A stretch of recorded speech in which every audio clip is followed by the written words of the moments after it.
Násedlovice, malebná obec v údolí, která žije svými obyvateli a především folklorem.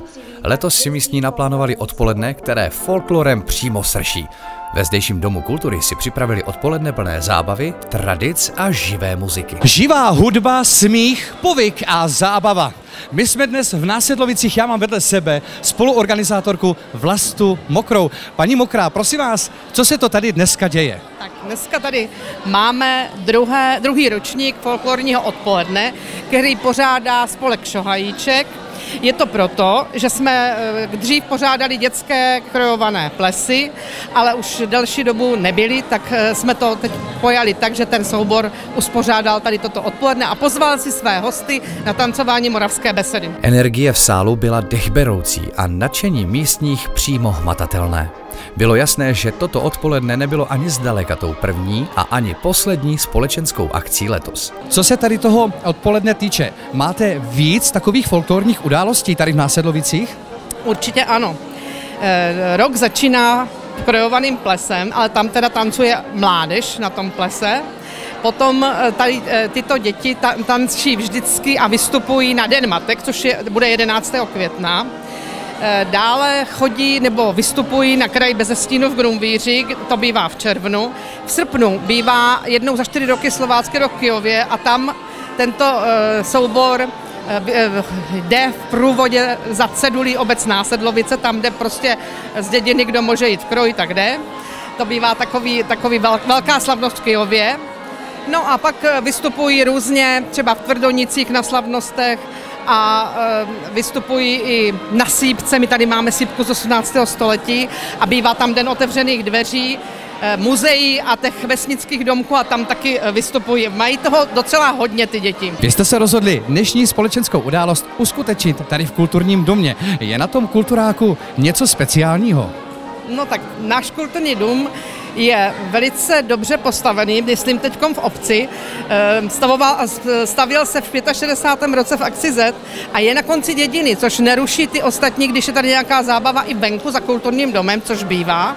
Takže to je jedna věc, že naši předkové byli velmi chytří lidi a udělali nám tady ten kulturní stánek takto. Samozřejmě, že už jsme ho museli opravit, takže je opravená, generální oprava je tady tak, aby tady ty spolky mohly mít ty své akce, narozeniny, svatby.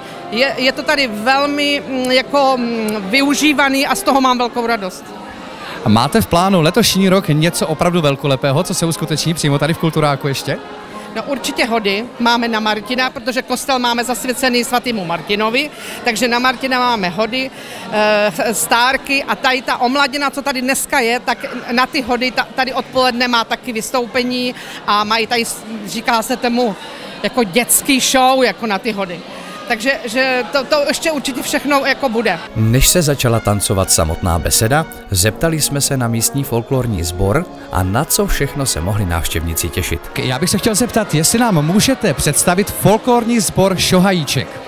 Takže dětský folklorní soubor Šohajíček vznikl v roce 2017. Máme 22 dětí, scházíme se jednou týdně, a už jsme se představili v Kyjově na Slováckém roku, teď nás čeká Krumvíř, tak objíždíme tady ty okolní vesnice. Kolik koleček se tady v Násedlovicích dneska bude tancovat? Z našeho souboru to budou 3 kolečka, z toho 2 budou tancovat normálně besedu a ty úplně malinký, který to ještě nezvládají, tak ty jsme dali všechny do jednoho kolečka a budou tancovat jenom určité kroky z té besedy, aby jsme je příští rok už mohli zařadit do velkých koleček. A kolik folklorních sborů tady dneska vystupuje? Tak dneska tady vystoupí Uhřičánek z Uhřic, Laštověnka ze Žarošic, Milešováček z Milešovic a náš domácí dětský folklorní soubor. Jak vznikla myšlenka vytvořit folklorní sbor? Tady většinou byla vždycky jenom chasa a mívávali občas problémy, aby se to všechno stihli naučit, tak my se jim snažíme ty děti trochu připravit, aby už když budou hody, tak už něco uměli. A jaké je vaše přání do budoucna? Co si od toho folklorního sboru slibujete do budoucna? No, hlavně, aby to děti bavilo, aby bylo víc možností ještě vystupovat a aby nás bylo ještě víc. A aby si užili krojů, protože u nás jsou hody až v listopadu a to už je zima, tak děti moc nechodí v kroju. No. Nejenom vevnitř kulturáku, ale i venku je výrazně slyšet živá hudba, která vás tady doprovází. Kdo vás teda doprovází? Jaká kapela? Tak pro dnešek padl los na dechovou hudbu Vlkošáci z Vlkoše. Hojná účast a živá hudba vytvořili úžasnou atmosféru. Svůj zájem o tuto akci projevili také samotní účastníci, kteří se dělili o všechny věkové kategorie. Bylo víc než zjevné, že se tato akce stala důležitou součástí jejich tradic a kdo ví, co všechno si pro nás Násedlovice připraví v budoucnu. Odhodlání a chuť jim totiž rozhodně nechybí.